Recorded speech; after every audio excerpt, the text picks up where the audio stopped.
Spooky, scary Halloween. That's right. The new Drake album is here, and it's spookily. Who knew that we'd go from Degrassi daytime television to committing daylight murders? You scared of Aubrey? You scared of my wheelchair? You scared of a cripple? I have to give it to Drake for giving representation to cripple fear everywhere.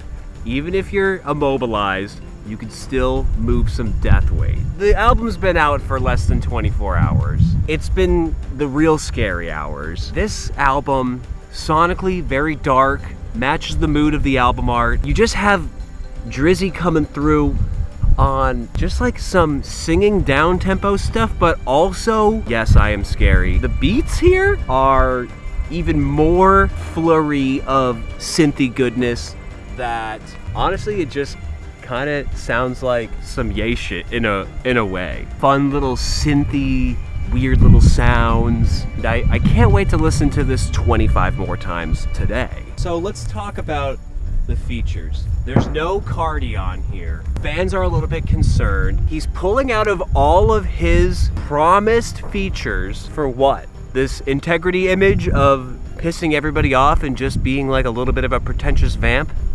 Well, it's working because we want it now more than ever. There's no Offset and there's no Kid Cudi. There's no Future for them. He's sounding like Future. He's on his Future shit, actually. He's on track to replace Future. There's a line graph for that. Drake raps about line graphs going up. This is basically math class raps. There's also a Yeet feature on here where I feel like Drake is like, I can do it, you do better. I'm just gonna talk like this, like I'm a minion on a McDonald's menu. He's really showing his chameleon skills on this album. Is it a goat or a chameleon? I don't know. For all the Camille's, I think so.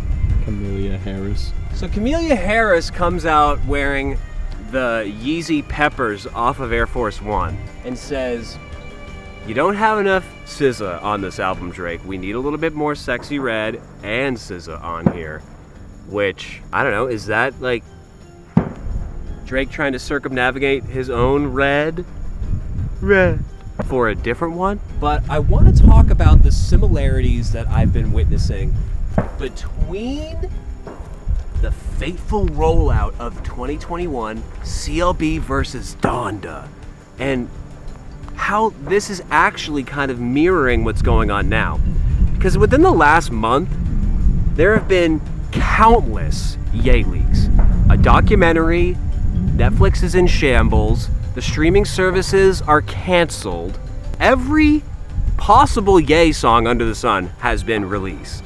New body, old body, every iteration of Donda that has ever been conceived. You have Israel being leaked. You can't kick me out my country, the people love me. It's his country now.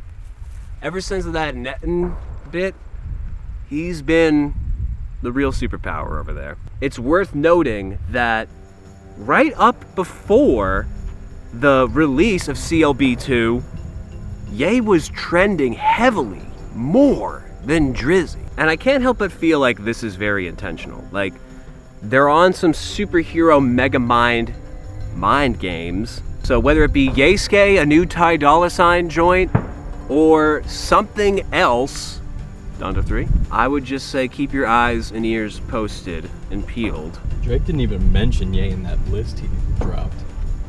That's right. When J. Cole is like, oh, who's the GOAT? Is it me, K-Dot, or Drizzy? And I'm like, aren't you forgetting someone?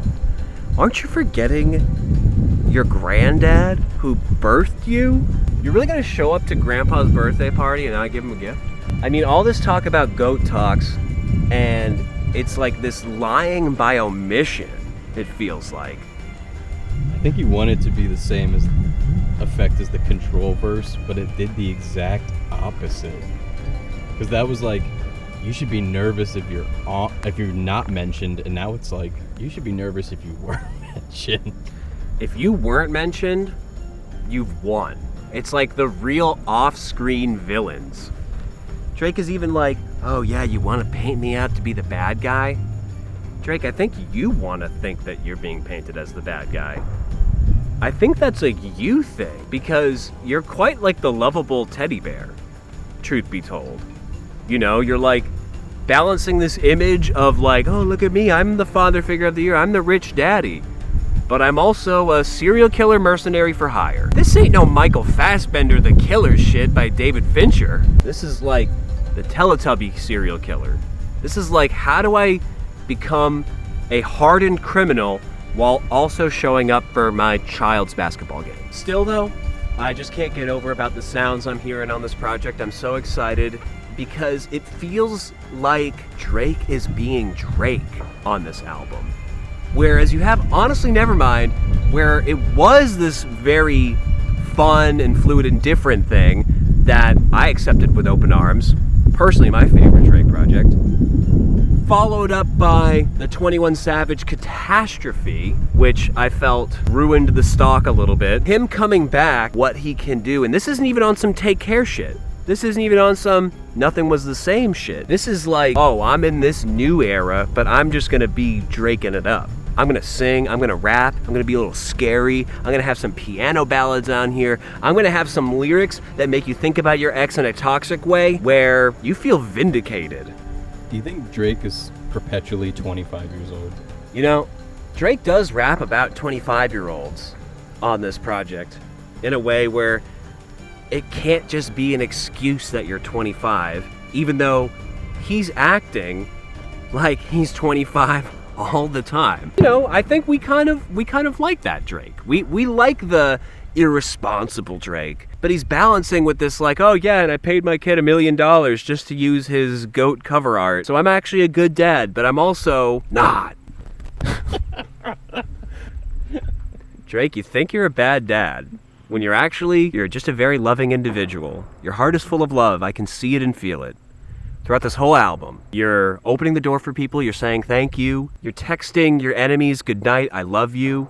You're even kind of the most sus Drake bars on this are like how he gives his enemies a long kiss goodnight. Just like,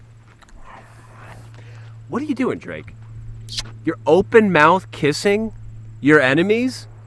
And then like, he's really leaning into this almost like sussy baka bisexual style raps on here where he's just like, oh, I'm out here partying with my gay friends. He's not leaving the gays behind on this one. He's actually doubling and tripling down. Is Drake actually vindicating X posthumously by recognizing, yeah, you used to troll me about being gay, so what if I am? So what? We got Lil Nas X out here. We got Jack Harlow. We got Sussy Bakas in the mainstream. Is Jack Harlow gay? I think he just does some, you know, some Harry Styles. Some fake gay shit. Jack Harlow is the Harry Styles of the rap game, all right? You can't question him. You just got to take him as is. He's got an agenda. He's going to be in Barbie 2. They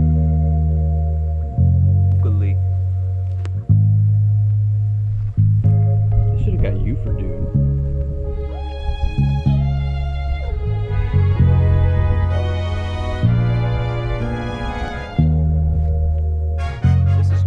Album. He's just flirting with it. More gonna be this feeling of like gratitude because Drake has come back into just doing his Drake thing and not trying to be somebody he's not. Like that's kind of like what's happening on this project where he's like, oh, you think I'm this killer, but actually I'm just Aubrey. You know, like this is like, we're probably like a couple years away from him just dropping an album called or Aubrey or something like that, where it's just like a stripped down, I'm gonna get even more stripper with it. You thought I threw too much money in the club? Well, I'm on the pole now. Drake's on the pole on this next album, you guys. He's gone to the moon. This is his moon album. Aubrey on the pole. I'm Aubrey on the pole. When are we gonna be done with these like Donda influenced albums? Like this is kind of all black, spacious sounding, like kind of talking about God, kind of talking about flexy shit. It's just like, this feels like Drake's Donda, the more I think about it. Within this moment, it's an epic long, I mean, this is an 1.5-hour album. There are movies shorter than this album, with way less story. Oh my God, oh my God. That's what I was saying earlier.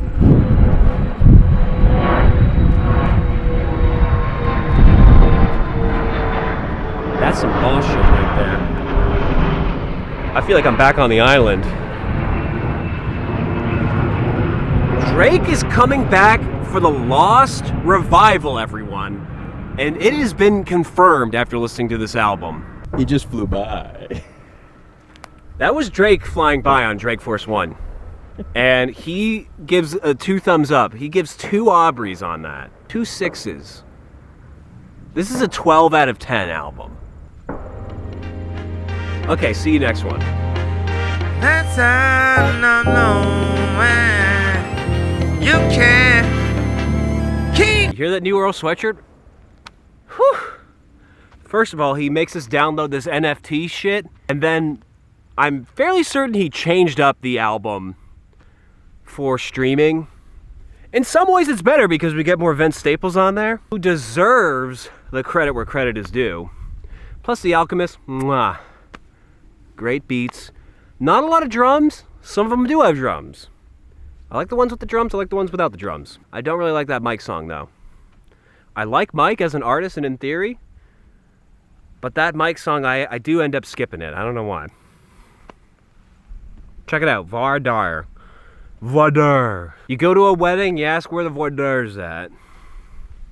𝓒𝓱𝓻𝓲𝓼